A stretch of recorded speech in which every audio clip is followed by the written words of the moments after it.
Hi, my name is Jessica Martinez. I'm the author of Virtuosity and The Space Between Us, and today I'm presenting on sexual tension through dialogue.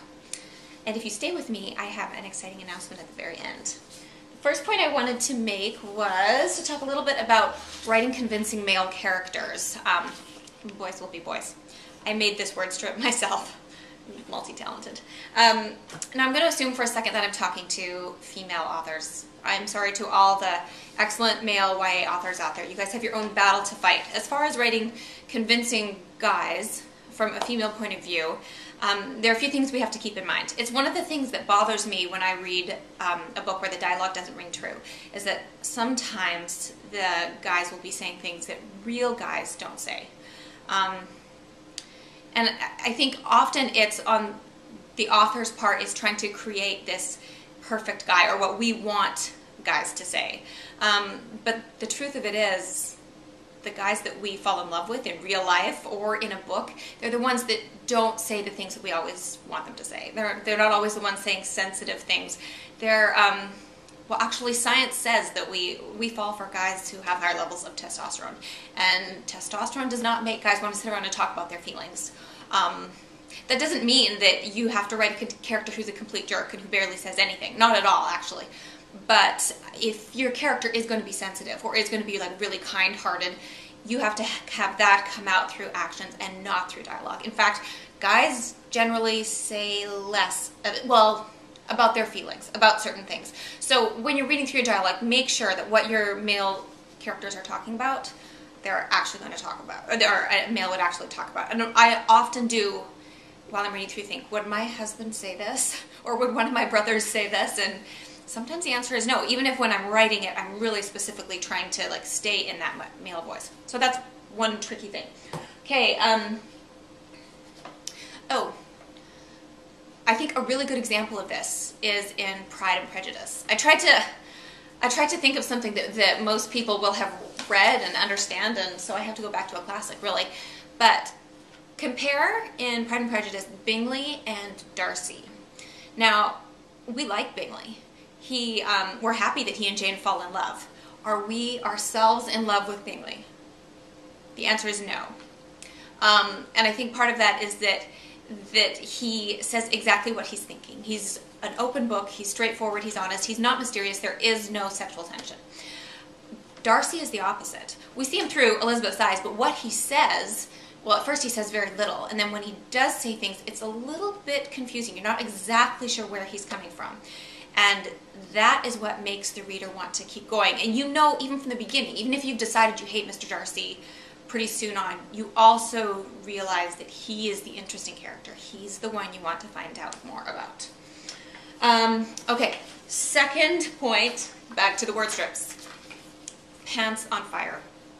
Okay, love makes liars of all of us in real life. Or maybe not liars, but withholders of the truth. When you first start dating somebody, or when you're writing characters meeting, those characters are not going to say exactly what they're thinking.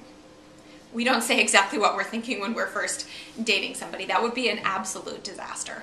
So what you have to do with your characters is figure out how much they're going to reveal and when they're going to reveal it. And that has to mesh with their characters. And it has to mesh with where you want their relationship to go. It's all about subtext. In fact, you often find out more about a character in what they don't say. When I'm editing my dialogue, I find I will write something that feels totally authentic as I'm writing it. Yes, these people would be saying this, this goes with everything. And then when I go through and I edit it, I can take out at least half of it. Because it's not essential, but also because I'm saying too much. I'm giving away too much. A novel is it's a lot of exchanges. You've got a long time to develop those characters. If you have them saying all the things and laying all their cards on the table right off the bat, you can say goodbye to the sexual tension completely. All right. There is a sweet spot between writing subtle dialogue and dialogue that just doesn't make sense. You don't want to confuse your reader, obviously. And in fact, I'm gonna quote Hannah Moskowitz. On Twitter, she said, I'll get my computer so I can read it exactly. She said, "My trick for writing dialogue is make it not quite make sense." I told her I was going to quote her. I don't think she really took me seriously, but I think it's a really good quote. But she says not quite. It's not. She's saying don't write complete gibberish and expect your readers to follow, appreciate, know what you're talking about.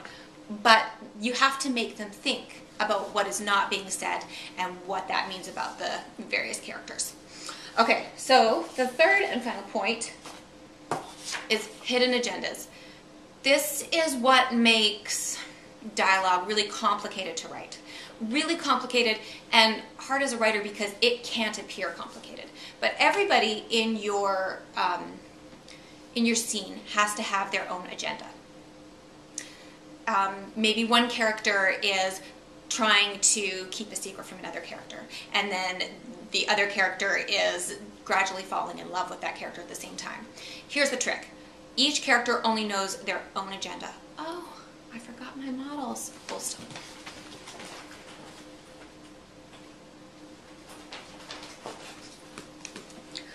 Hopefully I edit that out, but I'm an idiot with the computer, so I might not be able to figure out how to do that. Okay, so we have Tinkerbell and we have Gretzky.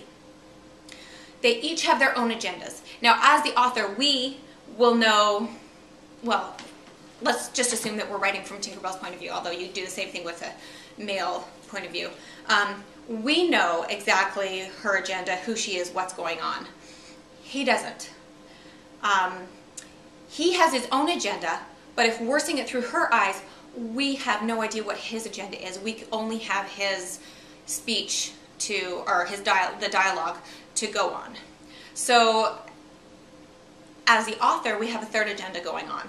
That's we're going somewhere with a plot. We have something to accomplish with this scene. So with all of these conflicting agendas, what we have to do is make all three work and make it seamless so that the character can't tell. If that sounds really clunky and confusing, it doesn't have to be. I think the secret to it is editing more than you would just your regular prose. In fact, I find that I edit my dialogue scenes, I rewrite. I read and I rewrite and I read and I rewrite more than any other part of my novels. And when I go through each time, I'll think, okay, this time I am reading completely from the male character's point of view. Like I'm just making sure everything he says is true to his character and it is perfect and exactly right. The next time I'll go through and I'll think exactly, you know, what she is saying completely true to her character. And hopefully at the end you have something that your reader is interested in, that they care about the exchanges that are going on and that sexual tension is actually occurring. Thanks for staying with me. Lastly, I have the big surprise I was alluding to before. It may not be that exciting to you, but it's kind of exciting to me, so I have to stand up for it. I'm now shaped kind of like a Teletubby because I am pregnant.